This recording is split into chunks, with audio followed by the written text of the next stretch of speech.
کے بعد فرمایا گیا کہ وما هذه الحیات الدنیا الا لہو ولعب وان الدار الاخرۃ لہی الحیوان لو كانوا یعلمون. کہا گیا کہ یہ دنیا کی زندگی کھیل اور تماشا ہے, لہو لعب. پہلے ہم لہو کا معنی بتا دیں, پھر لعب کا معنی بتائیں, پھر ایک عجیب و غریب نکتہ جو اس آیت کریمہ میں اس کو ہم بتاتے ہیں.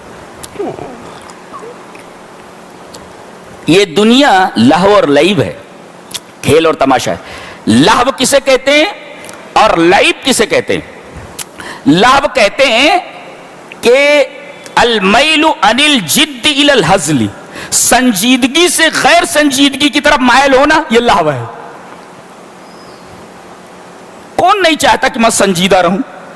اور اسلام اپنے ماننے والوں کو سنجیدہ رہنے کی تعلیم دیتا ہے اور ایک سنجیدہ زندگی گزارنے کی تعلیم دیتا ہے. تبھی تو کہا گیا کہ زیادہ مت ہنسو, اس لیے کہ زیادہ ہنسنا یہ دل کو مردہ کر دیتا ہے, اور زیادہ ہنسنا یہ غیر سنجیدہ ہونے کی علامت ہے. آدمی کو اپنا انجام معلوم نہ ہو کہ مرنے کے بعد مجھے کہاں جانا ہے, اور آدمی کہا لگا رہا ہو, اس کا مطلب یہ ہے کہ یہ آدمی سخت غیر ذمہ دار ہے. اس آدمی کو اپنا انجام معلوم نہ ہو, کہہ لگا رہا ہے. تو گویا کہ کہہ لگانا اور کثرت سے ہنسنا اس کے غیر سنجیدہ ہونے کی علامت ہے. اور اسلام اپنے ماننے والوں کو سنجیدہ زندگی گزارنے کی تعلیم دیتا ہے اور کہتا ہے کہ تمام کے تمام مسلمان انتہائی سنجیدہ زندگی گزاریں. اور یہ لہو کیا کرتا ہے؟ آدمی کو سنجیدگی سے غیر سنجیدگی کی طرف مائل کر دیتا ہے. یہ خطرناک چیز ہے لہو. اور لعب کس کو کہتے ہیں؟ ترکو ما ینفع بما لا ینفع, نفع بخش چیز کو جو چھڑا کر غیر نفع بخش چیز کی طرف ڈھکیل دے, اس کو کہتے ہیں لعب. یہ دیکھیے, تو گویا کہ اب آخرت کے مقابلے میں دنیا کو دیکھیے کہ یہ لہو ہے. لہو کا مطلب مذاق ہے. المیل عن الجد الی الہزل, یہ سنجیدگی سے مذاق کی طرف مائل ہونا ہے, مائل کرنا ہے. اس کا مطلب آخرت کے مقابلے میں دنیا مذاق کے سوا کچھ نہیں. مذاق ہے دنیا, ہے مذاق ہے. اور مذاق کیسا ہوتا ہے آپ کو معلوم ہے؟ مذاق کر رہا ہے, یعنی اس کی کوئی اہمیت نہیں ہوتی. تو آخرت کے مقابلے میں دنیا کی زندگی مذاق ہے, اور سنجیدگی کے مقابلے میں غیر سنجیدگی ہے. یعنی آخرت سنجیدہ اور دنیا غیر سنجیدہ. اور لعب کا مطلب ترک ما ینفع بما لا ینفع, نفع بخش چیز کو چھوڑ کر کے غیر نفع بخش کی چیز حاصل کرنا, اس کی طرف مائل ہونا. اس کا مطلب دنیا کی زندگی آخرت کے مقابلے میں غیر نفع بخش ہے اور آخرت اس کے مقابلے میں نفع بخش ہے. اور ظاہر ہے کہ یہ کام بچے ہی کرتے ہیں, نفع بخش چیز کو چھوڑ کر کے غیر نفع بخش کی چیز کی طرف چلے جانا یہ بچوں کا کام ہے. اسی وجہ سے آپ نے دیکھا ہوگا کہ بچے ندی کے کنارے بیٹھ کر کے ریت کے گھروندے بناتے رہتے ہیں, اور جب کھیل سے اکتا جاتے ہیں تو اپنے گھروندے بگاڑ کر کے وہاں سے نکل جاتے ہیں. اس کے کہتے ہیں یہ کھیل رہے تھے. اب بتائیے اس کھیل کی کوئی حقیقت ہے؟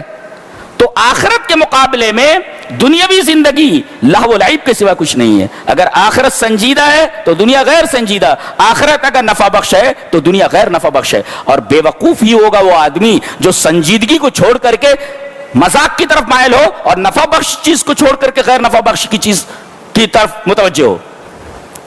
اس کے بعد تقابل کیا جا رہا ہے. دیکھو دلیل کیا دی جا رہی ہے, وما هذه الحیات الدنیا الا لہو ولعب, دنیا کی زندگی لہو لعب ہے. اچھا, وان الدار الاخرۃ لہی الحیوان, حیوان نہیں حیوان.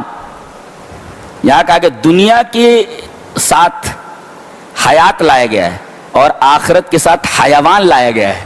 یہ دیکھیے دونوں کا معنی زندگی ہے.